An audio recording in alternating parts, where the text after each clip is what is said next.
Hindi kailanman ipinenta sa mapa ang lungsod ng Biringan. Wala itong eksaktong lokasyon, walang marka, walang pangalan sa alinmang atlas ng Pilipinas. Ngunit sa hilagang bahagi ng Samar, sa pagitan ng Pagsanghan at Gandara, may mga lupang ayaw banggitin ng matatanda, mga daang iniiwasan ng mga driver, at mga gabing mas pinipiling manatili sa bahay ng sino mang may alam tungkol sa kwento. Sa mga baryo ng Samar, kapag binigkas ang pangalang Biringan, kasunod agad ang pag-antanda ng krus, pagyuko ng ulo, o biglang pagbabago ng paksa. Hindi yun basta takot, kundi paggalang sa isang bagay na mas matanda pa kaysa sa sinaunang mga simbahan, mas mayaman kaysa lungsod, at mas mapanganib kaysa digmaan.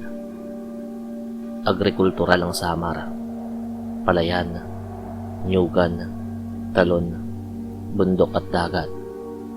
Paraiso sa mata ng mga turista, ngunit sa ilalim ng lupa at likod ng mga hamog, may isa pang lungsod, moderno, maliwanag at labis na marangyak.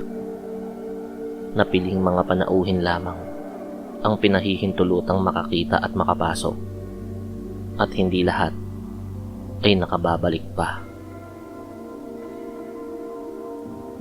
Si Jeremy ay isang mananaliksik. Hindi siya naniniwala sa mga engkanto. Hindi siya madaling malinlang ng mga alamat. Isang mamamahayag siya mula sa Maynila. Dala ang recorder, kamera, at pag-aalinlangan.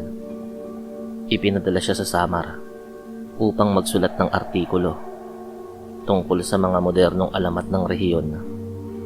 Sa isip niya, isa lamang itong kwentong panakot sa bata, pinalaki lang sa pamamagitan ng mga imahinasyon, hanggang sa may isang pangalan na paulit-ulit na naririnig niya: ang Biringan.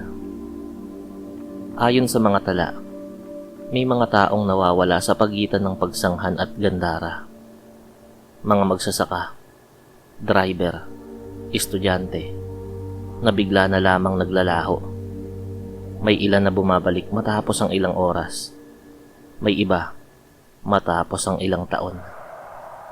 Ngunit ang kakaiba, kapag sila'y bumabalik, parang hindi na sila ganap na tao. May isang lalaking mangingisda, si Nardo, na nawawala tuwing dapit hapon. Tuwing alas 5 ng hapon, iniiwan nito ang lambat, tititig sa kanluran, at tahimik na naglalakad papasok sa damuhan. Kinabukasan, babalik siyang sugatan.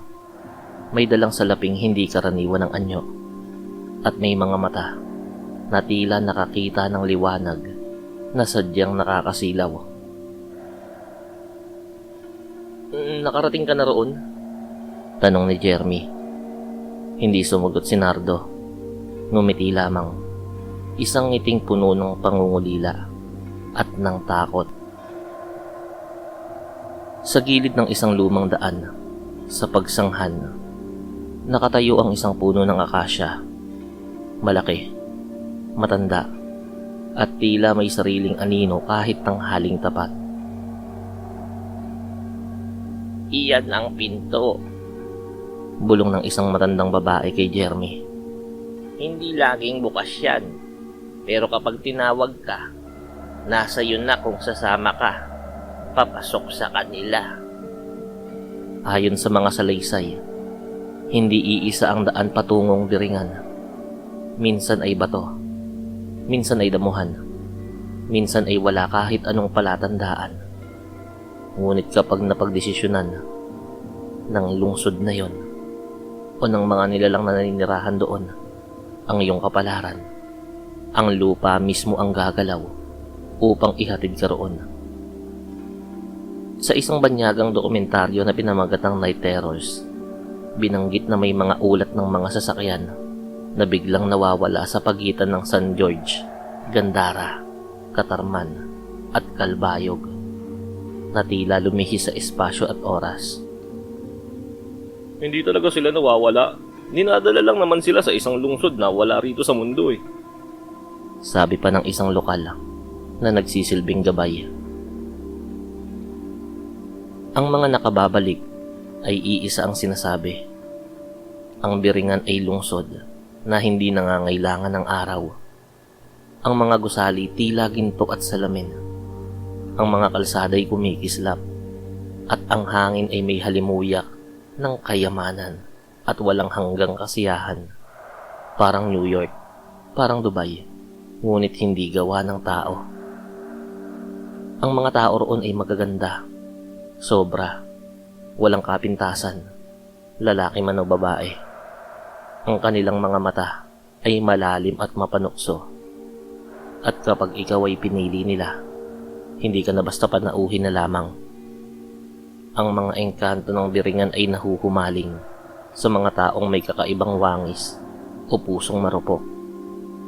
Kapag ikaw ay inibig nila, ang kapalit ay hindi lamang oras, kundi napakahabang panahon. May mga bumalik na may salapi, alahas, o kaalamang hindi maipaliwanag. Ngunit may kapalit ang mga yon, ang unti-unting pagkawala ng kanilang katinuan, ang pag-iwas nila sa sikat ng araw, at ang mga pagtawag ng lungsod tuwing gabi. Yun ang mga datos na nakuha ni Jeremy mula sa pakikipag-usap sa mga lokal ng probinsya. Habang mas lumalalim ang imbestigasyon ni Jeremy, mas nararamdaman niya ang kakaibang paghila ng lupa. Ang mga panaginip niya ay puno ng liwanag at mga matang tila nakatingin sa kanya. Ang recorder niya ay may mga tunog na hindi niya maalala na naitala niya. At tuwing dadaan siya sa pagitan ng Pagsanghan at Gandara, tila humahaba ang daan at umiikli ang oras. Sinabihan siya ng isang matandang pare. Hindi lahat ng pag-uusisa ay kinakailangang tapusin. May mga alamat na kailangang ituring mo ng babala. Sa una pa lang, bago ka pa makatanggap ng imbitasyon mula sa kanila. Ngunit huli na, sa isang gabing walang buwan, sa ilalim ng punong akasya, bumukas ang lupa. At sa unang pagkakataon, nakita ni Jeremy ang napakagandang lungsod na wala sa mapa.